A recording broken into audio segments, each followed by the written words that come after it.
E aí, Ruralinos, tudo beleza? Bom dia, boa tarde ou boa noite para você que está estudando. E hoje começamos a estudar as superfícies.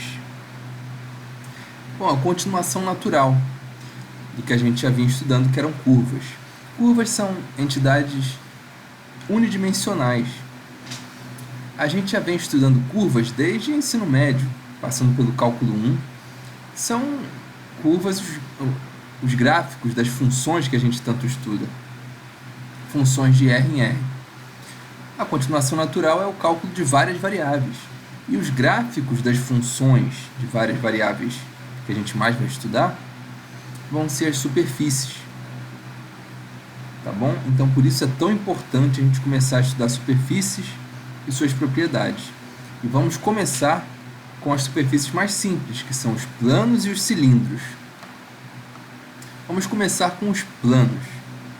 Os planos, geometricamente, todos já conhecem, e uma propriedade que vem logo à mente quando você pensa num plano é a propriedade que diz que o plano não se curva, certo? Então, um vetor normal a um plano num certo ponto dado é normal em qualquer ponto do plano, porque ele não se curva.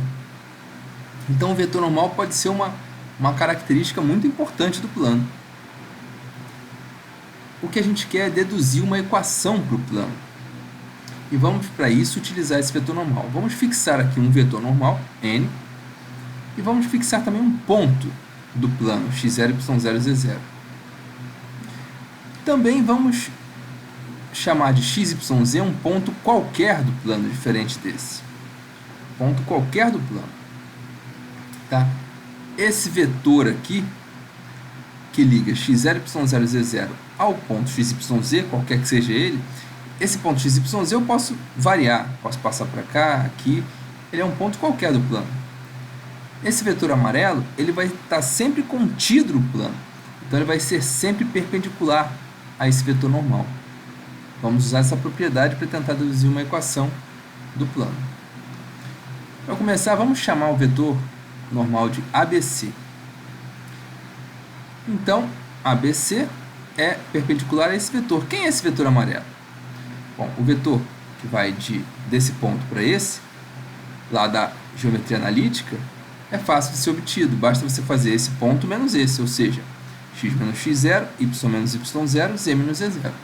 Está aqui esse vetor amarelo. Vamos agora escrever isso. Escrever que o produto escalar desses dois é igual a zero, ou seja, esses dois são perpendiculares. N escalar x menos x0, y menos y0, z menos z0 é igual a zero. Ou seja, aqueles dois vetores, verde e amarelo, o produto escalar deles é zero, eles são perpendiculares. N eu chamei de ABC, então vamos fazer o produto escalar. Vamos multiplicar coordenada a coordenada. Aqui está feito. Vamos abrir essa conta, vamos obter isso aqui. E vamos juntar aqui, nesse lado esquerdo, ax mais by mais cz. O que sobrou aqui, esses três termos, são termos fixos, uma vez que x0, y0, z0 é um ponto fixo, e ABC é um vetor normal que também foi fixado. Então, já que esses termos são fixos, eu vou chamar isso aqui de D. E aqui está a equação do plano, ax mais by mais cz mais d igual a zero. E repara, ABC é um vetor normal, e ABC aparece como sendo os coeficientes de x, y e z na equação do plano. Então, essa é a nossa primeira grande propriedade. O vetor normal, as coordenadas do vetor normal aparecem como coeficientes de x, y e z na equação do plano. Vamos fazer exercícios para a gente fixar essas ideias. Encontre a equação do plano que passa pelo ponto 1, 0, 2 e que possui vetor normal 3, 2, 5. Bom, se o plano possui vetor normal 3, 2, 5, eu vou usar logo aquela propriedade que a gente acabou de ver. A equação do plano já vai ser 3x mais 2y mais 6z mais 5z mais d igual a zero. Porque 3, 2, 5, o vetor normal, aparece aqui como coeficiente de x, y e z. Então, 3, 2, 5 já aparece aqui na equação do plano. Falta só achar o d. Mas para achar o D, o que eu vou usar? Vou usar o ponto, que é um ponto do plano, que foi dado pelo problema. Se esse ponto é um ponto do plano, ele tem que satisfazer a equação do plano. Então é só substituir na equação do plano, que ele tem que satisfazer a equação. Ou seja, faço x igual a 1, y igual a 0 e z igual a 2 na equação do plano e resolvo a equação. 3 vezes 1 mais 2 vezes 0 mais 5 vezes 2 dá 13, mais d igual a 0. 13 mais d igual a 0, d igual a menos 13. Achei o d que estava faltando. Então a equação vai ser 3x mais 2y mais 5z menos 13 igual a 0. Esse é o plano pedido pelo problema. Tá certo? Vamos a outro exemplo. Encontre a equação do plano que passa pelo ponto 1, 1, 1 e que é paralelo ao plano 4x mais y menos 3z mais 7 igual a 0. Repara que aqui ele deu ponto, mas não deu diretamente o vetor normal. Só falou que o plano pedido é paralelo a esse aqui. Mas vamos observar a propriedade seguinte. Se os planos são paralelos, o vetor normal a um é normal ao outro também. Então eu vou usar isso a meu favor. Se o plano que queremos é paralelo a esse plano aqui, e pela propriedade lá da equação, um vetor normal a esse plano é 4, 1, menos 3, esse vetor aqui, é só olhar os coeficientes x, y, z. Então, esse vetor normal a esse plano também vai ser normal ao plano que eu quero encontrar, já que eles são paralelos. O plano que eu quero encontrar é paralelo a esse. Então, eles compartilham o mesmo vetor normal. Então, 4, 1, menos 3 vai ser também normal ao plano que eu quero encontrar. Então, a equação do plano que eu quero encontrar já começa assim. 4x mais 1y menos 3z mais d igual a 0. Só falta o d. Então, basta eu substituir o ponto que eu tenho na equação. X por 1, y por 1 e z por 1. 4 vezes 1, 4, mais 1, 5, menos 3, 2. 2 mais d igual a 0, d igual a menos 2. Então, a equação do plano que a gente quer, pedido pelo problema, é 4x mais y menos 3z, menos 2 igual a 0. Tá certo? Tá entendido? Vamos a um terceiro exemplo. Encontre a equação do plano XY. O plano XY é um plano coordenado. Ele é um dos planos mais importantes. São 3 os planos coordenados: o plano XY, o plano XZ e o plano YZ. São planos muito importantes para a gente. Eles e os planos paralelos a eles. Vamos encontrar a equação do plano XY. Bom, para a equação de um plano, de uma forma geral, a gente precisa de um ponto e de um vetor normal a ele. Qual seria um ponto do plano XY? O mais simples é a origem, 0, 0, 0. E um vetor normal ao plano XY? O vetor 0, 0, 1 é o mais fácil. Olha aqui. A origem, 0, 0, 0, pertence a esse chão aqui, que é o plano XY, o chão do R3. E o vetor 0, 0, 1 é perpendicular a esse chão. Então, ele é o vetor normal aí. Vamos, então, usá-los. Com o vetor normal, 0, 0, 1, vamos usar a mesma coisa que fizemos nos procedimentos anteriores, a propriedade da equação. O vetor normal é 0, 0, 1, então já começa a equação do plano dessa forma: 0x mais 0y mais 1z mais d igual a 0.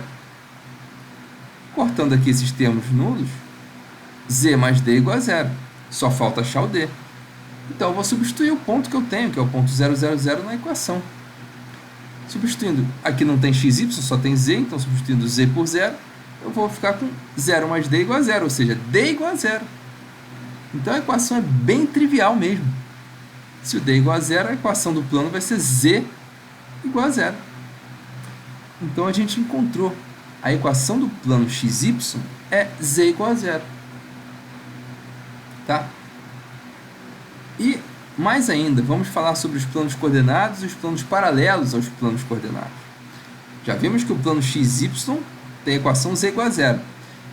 E mais, importante, qualquer plano paralelo ao plano XY vai ter a equação z igual a k, se ele passar na altura k. Tá certo? Então, todos os planos horizontais vão ter a equação z igual a k. Tá perfeito?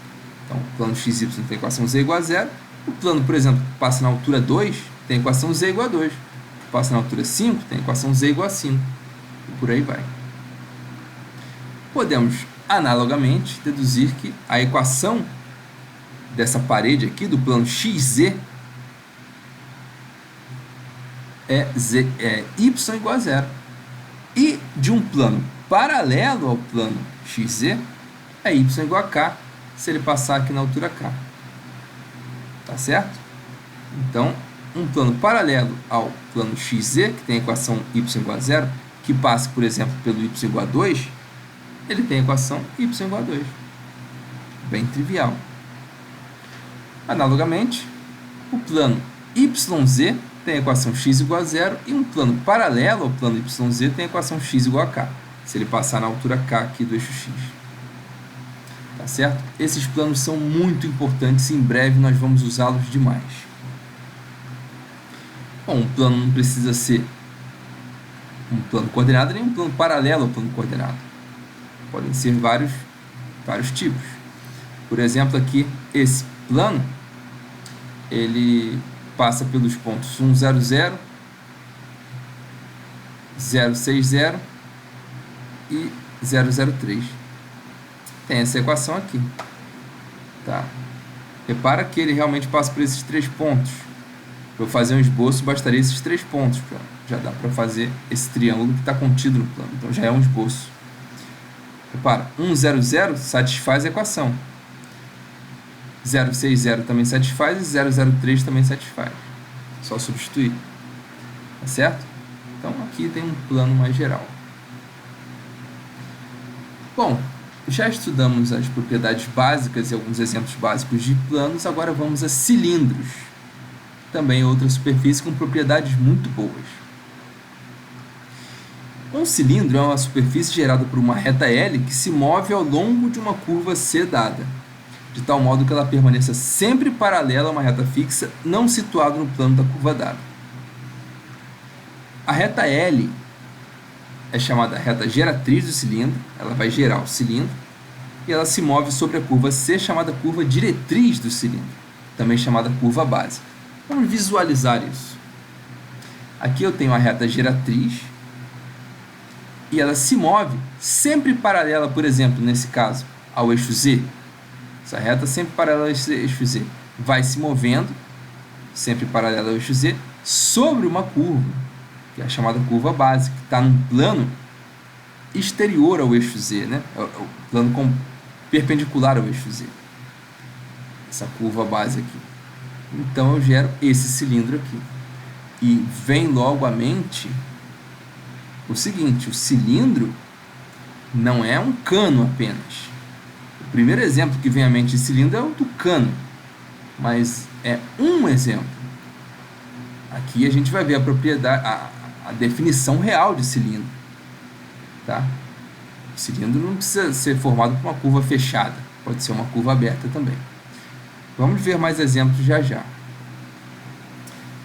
Nesse estudo, ficaremos restritos a cilindros onde a curva base está num dos planos coordenados e a reta geratriz é paralela ao eixo exterior ao plano.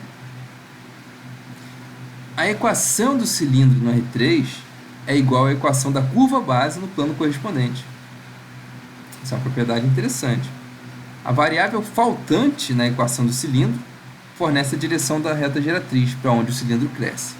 Vamos analisar isso nos exemplos. Olha só, a equação x2 mais y2 igual a 1, no R3 é a equação do cilindro. Por que eu já sei que é a equação do cilindro? Uma propriedade importante dos cilindros que a gente vai estudar é que no R3 eu tenho 3 variáveis, x, y e z. Mas na equação de um cilindro sempre vai faltar alguma. Os cilindros que a gente está estudando, tá? Sempre vai faltar alguma variável. Nesse caso, está faltando a variável z. Bom, então essa variável z indica que o cilindro vai crescer na direção de z. E a curva base desse cilindro é essa curva aqui no plano xy. Repara, o cilindro é uma superfície. Está no R3, é uma superfície.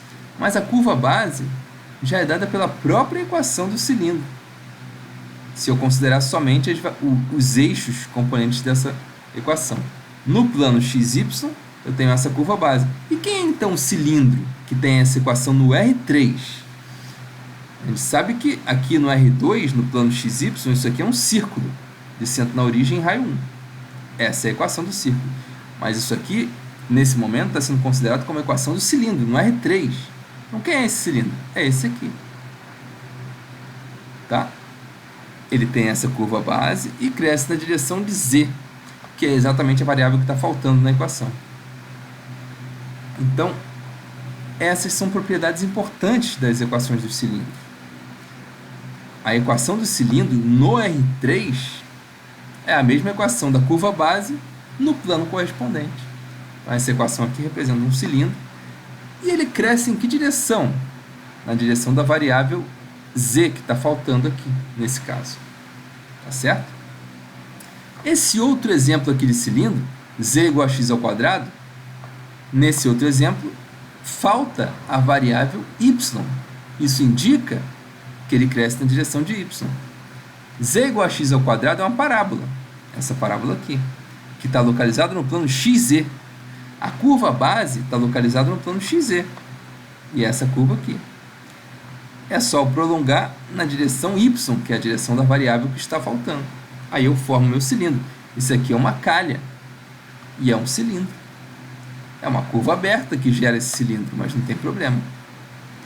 Tá? A curva base é essa parábola. Ele cresce na direção de y, que é a variável que está faltando na equação. Tá? Z igual a seno de y. Bom, olhando para essa equação, eu já vejo que se ela é a equação de uma superfície no R3, ela é a equação de um cilindro, porque está faltando uma variável. Não aparece a variável x. Então, quem vai ser esse cilindro? Vai ser o cilindro formado por z igual a seno x, a curva base vai ser z igual a seno x, e vai crescer na direção da variável que está faltando. Ou seja, vai crescer na direção de x. Aqui. Repare, eu desenhei aqui um pedaço, mas isso aqui é periódico, então é como se fosse um telhado. Função seno, mas crescendo na direção de x.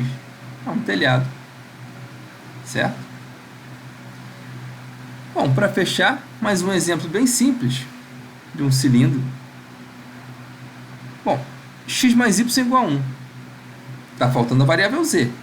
Então, é um cilindro que cresce na direção de z.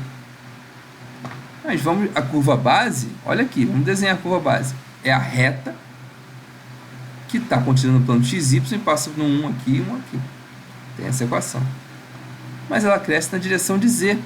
Então, na verdade, isso aqui é um cilindro, né, formado quando eu pego essa curva base e cresço na direção de z, que é a variável que está faltando. Mas isso também é um plano. Nesse caso, em particular, esse cilindro também é um plano. Tá certo? Esse plano se encaixa na definição de cilindro também. Tá certo? Bom, então, a gente viu exemplos de cilindros. Cilindros têm equações simples, sempre com uma das três variáveis faltando, pelo menos.